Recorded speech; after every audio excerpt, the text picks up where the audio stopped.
Welcome students to another flipped lesson brought to you by me, Mrs. House. Today's lesson is about the tragic hero.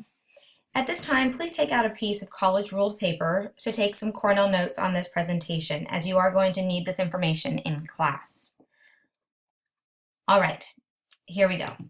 Today's objective is for you to be able to determine by the end of my presentation what a tragic hero is and how we might identify him or her.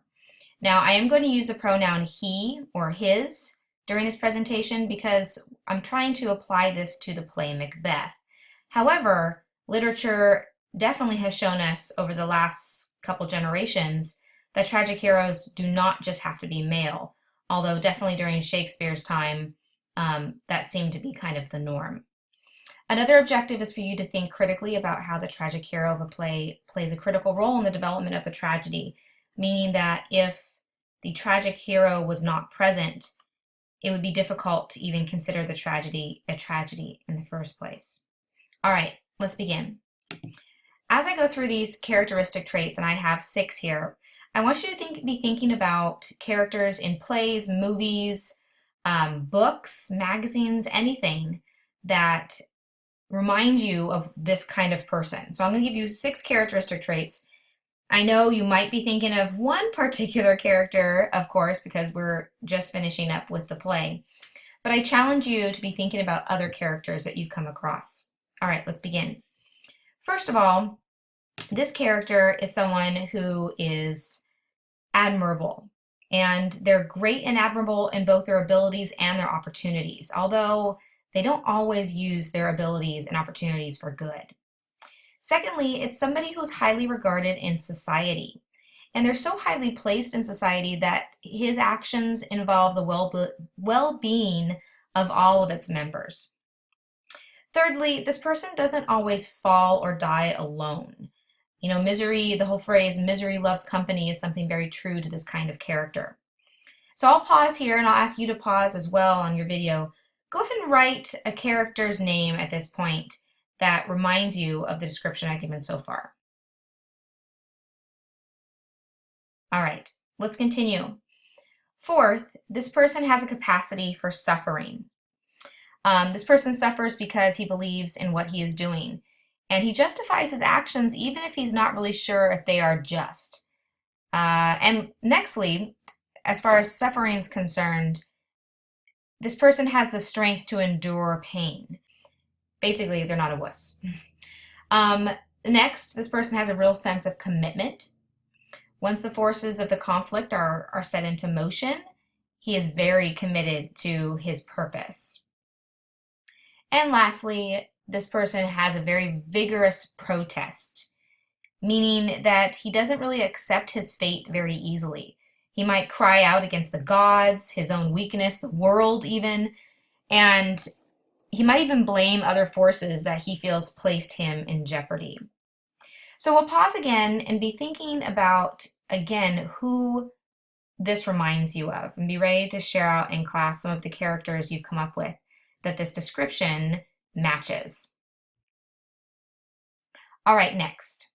If you haven't made this connection, you guessed it, you definitely should be at least thinking about Macbeth. Macbeth definitely meets all of these requirements, although I'm sure you came up with some other great examples too, and I can't wait to hear all about them. But this, these things up here on the third slide, these are just general characteristics of a tragic hero. But Aristotle, who we've talked about before, he actually went about and came up with these really specific characteristic traits that all tragic heroes have. And let's read about what he had to say. As you know, he was a great philosopher, and he was the first one who defined the ill-fated protagonist as a tragic hero. Aristotle suggested that a hero of a tragedy must evoke in the audience a sense of pity or fear. Also, the tragic hero has to be a man whose misfortune is brought about not by vice or depravity, but by some error or fate. And to this day, literature is inundated with the use of this typical type of protagonist that is better known as dun, dun, dun, dun, the tragic hero. So I don't know if you necessarily need to take notes on this slide, but I am going to say that the next slide you need to take some very, very good notes on, because these are the 6 characteristic traits that are going to be part of your summative assessment project that is coming up. So here we go. Aristotle's principles of the tragic hero, and there are 6. The first one is pronounced hamartia, and it is also sometimes known as the tragic flaw. Sometimes it's an interest or a habit of mind that is all absorbing and predisposes this character to a particular direction. The hero is usually placed in circumstances in which his tragic flaw becomes fatal, and it eventually does lead to disasters. And hubris is defined as an extreme or excessive amount of pride or self-confidence. And so we definitely can relate this to Macbeth and his, even though in the beginning he struggled and Lady Macbeth was there to push him along and definitely challenge his manhood, he had excessive pride for sure, and his self-confidence came with time.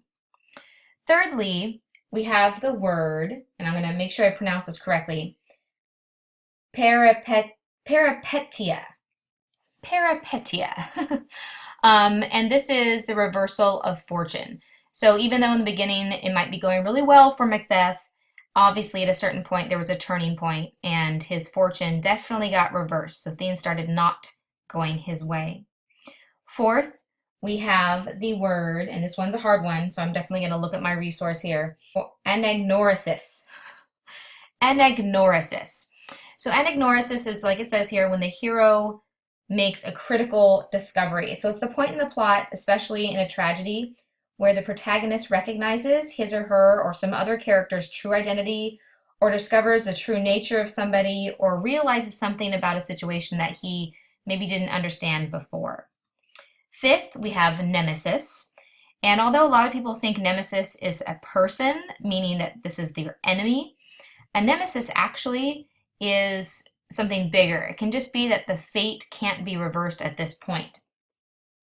So a nemesis is a point in the play where a tragic hero can't really be all that successful because the nemesis is the inescapable agent of someone's downfall. This also can be seen as something that a person just can't conquer or achieve.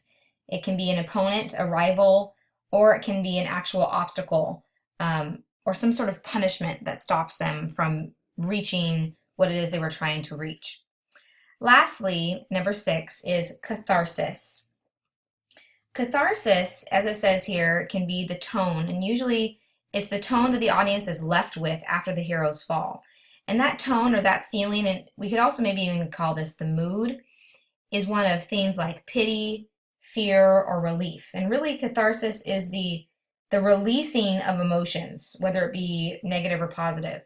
So in order for a hero to be a tragic hero, and according to Aristotle's principles, the audience needs to be left feeling one of these emotions for this hero's downfall. All right, at this time, go ahead and review your notes, write a quick summary at the bottom, answering whatever questions you were able to come up with on the left-hand side, and I'll see you in class.